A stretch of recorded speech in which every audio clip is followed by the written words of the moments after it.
또 여기 앞에 보시면은 이 옆에 그 강단 꽃꽂이 아름답지 않습니까? 그리고 또 계란 부활란을 또 이렇게 전도로 나갔는데 이거를 꽃꽂이와 또 계란을 이쁘게 포장하는 일해 주신 우리 성도님들 감사하도록 박수 한번. 나가실 때 계란은 이렇게 하나씩 가져가면 될 거예요. 하나에 2개가 들어있어요. 가져서 본인은 혼자 하나 드시고 그리고 전도하시는 분에게 하나 나눠주시면 또 더 좋겠습니다. 옆 사람과 인사합니다. 당신이 꽃보다 아름답습니다. 당신이 꽃보다 아름답습니다. 꽃보다 아름답습니다. 네. 아름답다니까 좋죠. 사실 꽃도 누가 만드셨죠? 네. 사람도 누가 만드셨죠? 하나님 만드셨거든요. 근데 하나님이 우리 사람을 만드시고 하신 말씀이 이겁니다. 사람이다 보시기에 좋았다. 보시기에 심히 좋았다.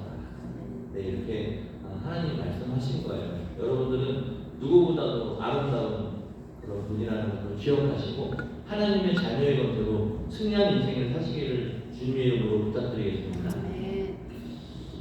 우리 성경은 우리의 신앙생활에 대하여 말씀을 하고 있습니다. 오늘 본문은 포도나무와 가지의 비유인데요. 이 근처에는 포도가 열리나요? 포도예요. 그러면 잘 아시겠네요. 이 포도나무와 가지의 비유는 하나님과 우리의 관계를 비유적으로 말씀하고 있는 것입니다. 우리 사람을 향한 삼위일체 하나님의 구원 사역을 일컫는 말이라고 신약 성경에서 얘기하고 있는데 저를 따라합니다. 사크라멘트. 저를 따라볼게요. 사크라멘트. 네, 이제 이번에 박사학위 논문의 제목 중에 이제 있는 건데 마틴 루터의 구원론 안에서 설교와 성찬, 사크라멘트의 과제와 상호 관계 연구에 대해서 내가 한 7년 동안 연구해서 썼던 논문입니다. 그래서 국회노동관이나 국립중앙도서관의 그 검색창에다가 사크라멘트 치면은 제 논문이 바로 뜹니다. 그 말을 쓴 박사는 저밖에 없기 때문인데요. 여러분들 이 사크라멘트가 성만찬 얘기입니다. 오늘 저희가 부활 절기를 맞이해서 이제 성만찬을 하게 될 텐데 이것은 삼위 하나님의 구원 사역을 얘기하고 있어요. 오늘 부활주일을 지키고 있기에 성만찬의 의미가 더욱 깊습니다. 우리는 저를 따라합니다. 주님의 살과 피를 떠나서는 아무것도 할 수 없습니다. 네, 그렇습니다. 주님의 살과 피, 주님이죠. 예수님인데 그 예수님을 떠나서는 우리는 아무것도 할 수 없음을 여러분들 아셔야 됩니다. 이 사크라멘트는 어원을 맹세나 서약 의미하는 라틴어 사크라멘툼에 두고 있습니다. 이 라틴어는 히라버 이제 미스터리오의 번역인데요. 이 히라버는 영어 이제 미스터리의 어원인데 신약 성경에서는 사람을 향한 삼위 하나님의 구원 사역을 일컫는 말이에요. 히라버도 얘기하고 라틴어도 얘기하고 영어도 얘기하니까 좀 복잡하죠. 근데 사실은 다 성만찬을 얘기하고 있습니다. 성만찬은 세 요소로 구성되어 있습니다. 표, 그다음에 의미, 믿음이라는 세 요소가 있어야 됩니다. 그래서 이 표는 사인이라고 하는데 이것은 뭐냐면 우리가 떡과 포도주를 얘기합니다. 떡과 포도주 이것이 표고요. 그 다음에 의미는 뭐냐면 떡이 뭐죠? 주님의 살이죠. 포도주는 뭐예요? 주님의 피죠. 그리고 거기에 뭐가 더해져야 되냐면 페이스가 더해져야 됩니다. 믿음. 그래서 표와 의미와 믿음이 합쳐져야 그것이 사크라멘트, 성만찬이 되는 겁니다. 그래서 우리가 좀 이따 이제 장로님하고 권사님하고 이제 주님의 살과 피를 기억하시기 바랍니다. 이렇게 떡과 포도주를 받기 전에 그러면 그만하시면 아멘 믿습니다 하고서 드시면 그것이 바로 사크라멘트가 되는 거죠. 이 사크라멘트는 누가 제정하신 거냐면 바로 하나님 이 아들이신 예수님께서 직접 제정하신 거예요. 하나님이 제정하신 거죠. 우리 여기 보면은 강단 밑에 보면 뭐라고 써 있죠? 나를 예. 따라합니다. 나를 기념하라. 네, 이것이 누구의 말씀이에요? 주님의 말씀이에요. 그래서 떡과 포도주를 먹고 마심으로써 나를 기념하라고 주님께서 직접 제정하신 거예요. 저도 이제 그 논문 쓰는 과정에서 하나님께서 저에게 음성을 막 들려주십니다. 나를 기념하라. 너는 나를 떠나서는 아무것도 할 수 없다 하면서 저에게 음성을 자꾸 들려주신 거예요. 여러분들, 우리는 주님을 떠나서는 아무것도 할 수 없습니다.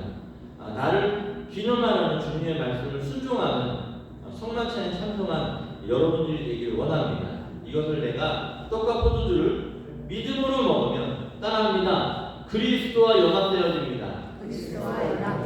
네, 여러분들 주님과 하나 되기를 원하죠. 연합되기를 원하죠. 동행하기를 원하죠. 떡과 포도주를 내가 먹고 마시면서 그것이 내 몸속에 들어가서 그리스도와 예수님과 연합하게 됩니다. 그래서 그 힘으로 세상을 이길 수 있다는 것이죠. 종교개혁자 마틴 루터는 성만찬을 행하면 세상에 나가 싸울 이기 힘을 얻는다고 언급하고 있어요. 그래서 그리스도와 성만찬을 통해서 연합하고서 각자의 세상에 나가서 이제 싸울 힘을 싸워서 이길 힘을 얻는다고 얘기하고 있고요. 그래서 성만찬을 절기로 정하지 않습니다. 1년 365일에 예를 들어 부활절이나 추수감사절이나 또 성탄절이나 이 정하면은 하루밖에 성만찬을 할 수 없기 때문에 성만찬 시기를 정하지 않습니다. 왜 그러죠? 자주 시행하기 위해서 그래요. 그래서 매 주마다 또 매일마다 하는 성만찬을 하는 그런 종교인들이 많이 있습니다. 그것을 통해서 내가 하나님 앞에 모든 것을 맡깁니다 이렇게 고백을 하고 있는 거죠. 우리 교회는 절기에 하게 되었는데 제가 이제 담임으로 부임하면서 이 성만찬을 사실은 마음은 매일 하고 싶지만 또 매주 하고 싶지만 그게 형편은 되지 않은 것 같고, 그래서 각 달에 두 번째 주일날 성만찬을 했으면 좋겠습니다. 성만찬의 은혜가 여러분들에게 임하기를 원합니다. 오늘 요한복음 15장 5절을 보면 같이 읽어볼게요. 15장 5절 시작. 나는 포도나무요 너희는 가지니 저가 내 안에 내가 저 안에 있으면 이 사람은 가시를 많이 맺나니 나를 떠나서는 너희가 아무것도 할 수 없습니다. 누구의 말씀이죠? 주님의 말씀입니다. 너희는 나를 떠나서는 아무것도 할 수 없다고 말씀하고 있는 것이에요. 오늘 포도나무의 비유는 가장 작은 교회, 우리와 예수님과의 관계를 잘 보여주고 있는 그런 표현된 말입니다. 주님의 몸된 교회는 포도나무이며 우리는 포도나무에 붙은 가지입니다. 이 가지는요, 처음부터 나무에 붙어있지 않았습니다.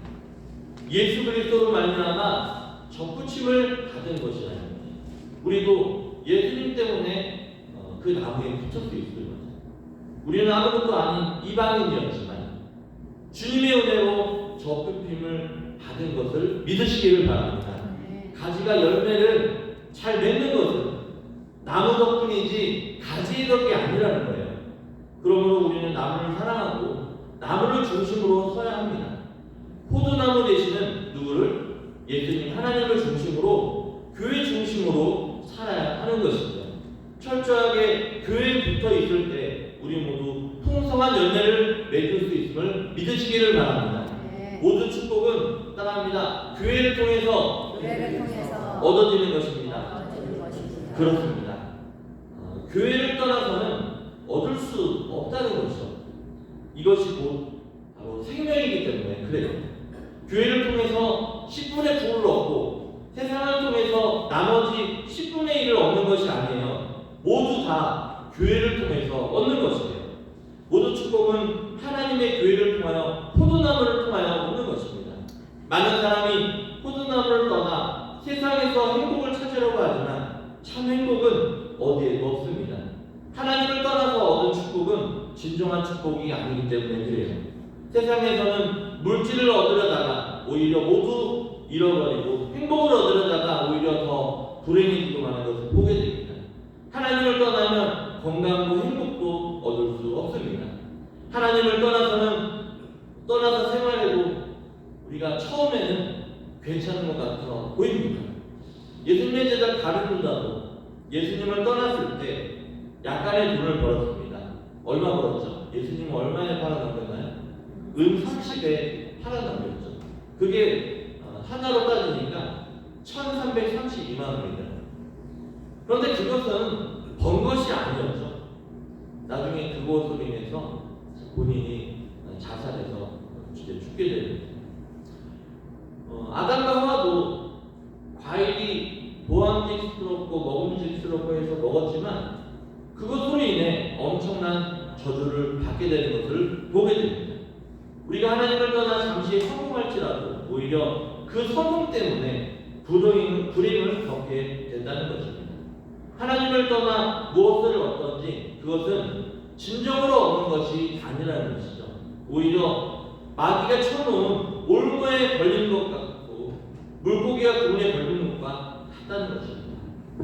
성도는 하나님을 떠나면 절대로 성공할 수 없습니다. 하나님을 떠나면 아무것도 할 수 없습니다. 성도는 행복하게 살려고 세상에서 사는 것이 아닙니다. 예수님만 잘 믿으면 행복은 저절로 따라오게 되고 있음을 믿으시기를 바랍니다. 행복은 믿음의 열매이죠. 포도나무에 붙어 있어야만 열매를 잘 맺듯이 우리가 하나님께 잘 붙어 있으면 행복이 따라오게 되는 것을 여러분들 꼭 기억하시기를 부탁드리겠습니다. 성도에게는 예수님을 잘 믿고 교회 생활 잘하는 것이 바로 성공입니다. 하나님을 떠난 성공은 진정한 성공이 아닌 것입니다. 우리가 하나님을 떠나 이익을 얻으려고 하면 많은 고통이 따라오게 되는 것을 보게 됩니다. 성공하는 길은 무엇입니까? 실패한 사람은 계속 성공할 생각만 합니다. 어떻게 하면 잘 살 수 있을까만 생각합니다. 그러나 예수님만 잘 믿으면 잘 사는 것은 저절로 따라온다는 것을 믿으시기를 바랍니다. 마태복음 6장